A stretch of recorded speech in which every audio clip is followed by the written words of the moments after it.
Hello বন্ধুরা, সবাই কেমন আছো? আশা করছি সবাই খুব ভালো আছো।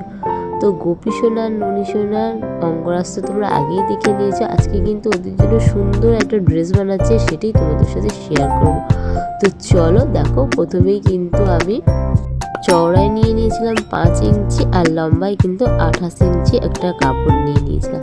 আর নিয়েছিলাম এই সুন্দর সাদা হাকোয়া লেসটা, যেটা কিন্তু আমি কাপড়ের মানে একদম নিচের দিকটায় সুন্দর করে বসিয়ে নিয়েছিলাম। দেখো, তো তারপরে কিন্তু সুন্দরভাবে কুচি দিয়ে আমি একটা খুবই সুন্দর ড্রেস বানিয়েছি।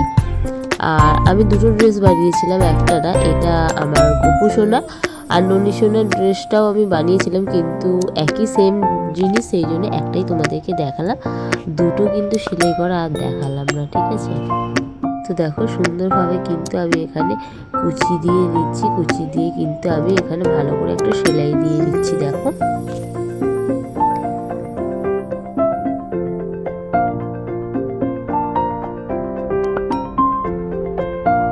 তো এবার দেখো এইটার বেল্ট মতো বানানোর জন্য একটা নিয়ে নিয়েছি 5-6 ইঞ্চির লম্বা একটা কাপড়, আর চওড়ায় নিয়েছি 2 ইঞ্চির মতো।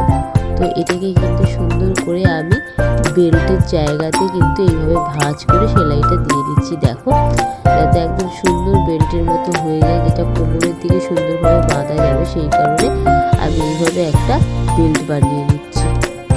আর ডবল সেলাই তো সব কিছুতে একদম খুবই গুরুত্বপূর্ণ একটা জিনিস, খুবই জরুরি একটা জিনিস, সেই জন্য আমি এগুলোকে ঘুরিয়ে আরও একবার করে দেখো ডবল সেলাই কিন্তু দিয়ে নিচ্ছি। তো তারপরে আমি যেটা করব, তারপরে আরও একটা আমি পট্টি কাপড় নিয়েছি, যেটা হচ্ছে চওড়ায় 2 ইঞ্চি আর লম্বায় হচ্ছে 5 ইঞ্চির মতো। এটাতেও কিন্তু আমি সাইডে দেখো একটু হাকোবার লেসটা লাগিয়ে দিয়েছিলাম, কারণ এটা ওই উপরের দিকটা হবে, নিচেরটা তো স্কার্ট মতোটা করলাম, এটা উপরের দিকটা। তো তোমরা দেখো আমি কিভাবে করছি।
সাথে কিন্তু একদম ফিক্স করে সেলাইটা করে দেবো।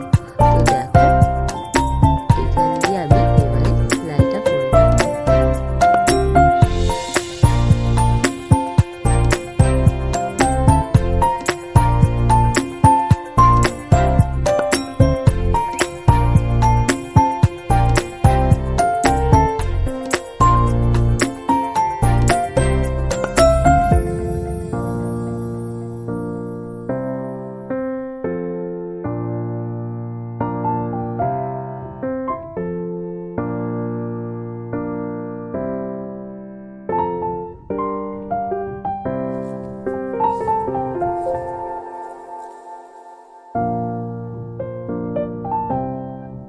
দেখতেই পাচ্ছ আমার কিন্তু জামা বানানো একদম রেডি।